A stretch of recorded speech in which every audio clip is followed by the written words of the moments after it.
Magandang gabi. O baka ito na ang gabing matatakot ka nang uminom ng tubig. Ako si Mang Hector. Napansin niyo ba kung minsan ang tubig mula sa inyong gripo ay may kakaibang lasa, may konting lansa, o kaya ay parang may sumasabit na kung ano sa lalamunan niyo? Sabi nila, ang tubig ay buhay. Pero sa isang luma at abandonadong apartment sa Manila, ang tubig ay naging libingan.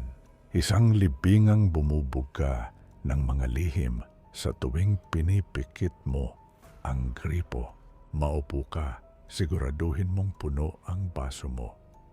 Dahil ang kwentong ito ay tungkol kay Sarah at sa kung anong natuklasan niya sa loob ng kanilang water tank.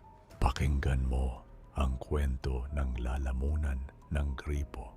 Si Sarah ay isang estudyante na bagong lipat sa isang murang dormitoryo. Noong unang linggo niya, maayos naman ang lahat.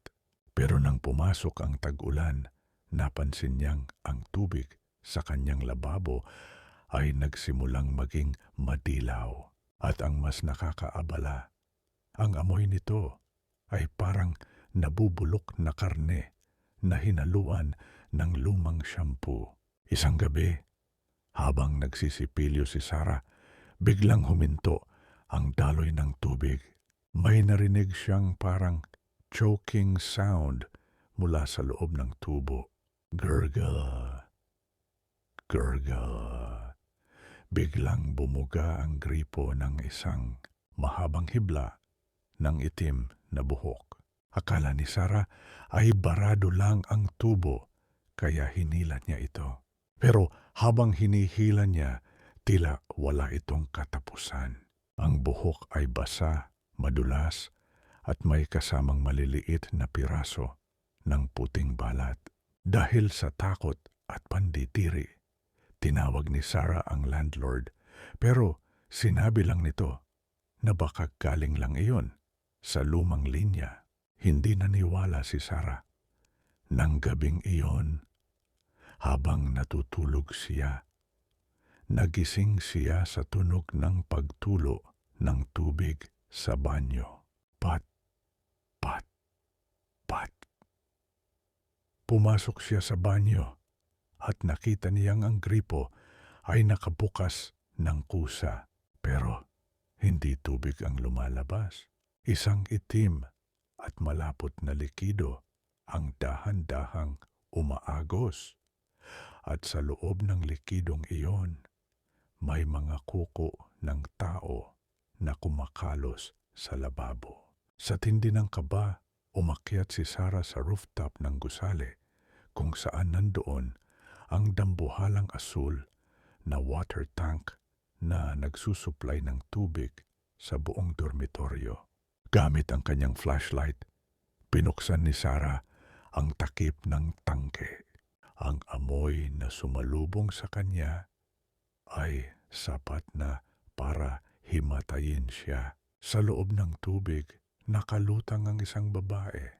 Ang kanyang balat ay puting-puti na dahil sa pagkakababad, at ang kanyang mahabang buhok ay nakapasok lahat sa intake pipe, ang butas na nagdadala ng tubig pababa sa mga gripo.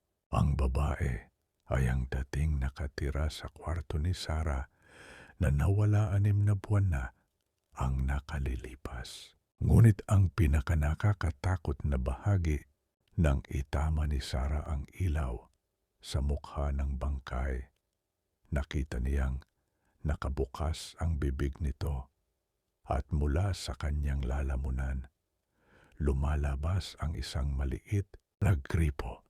Biglang dumilat ang bangkay at bumulong sa boses na parang bumubulwak na tubig.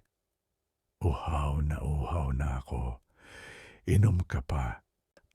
Napasigaw si Sarah at mabilis na bumaba.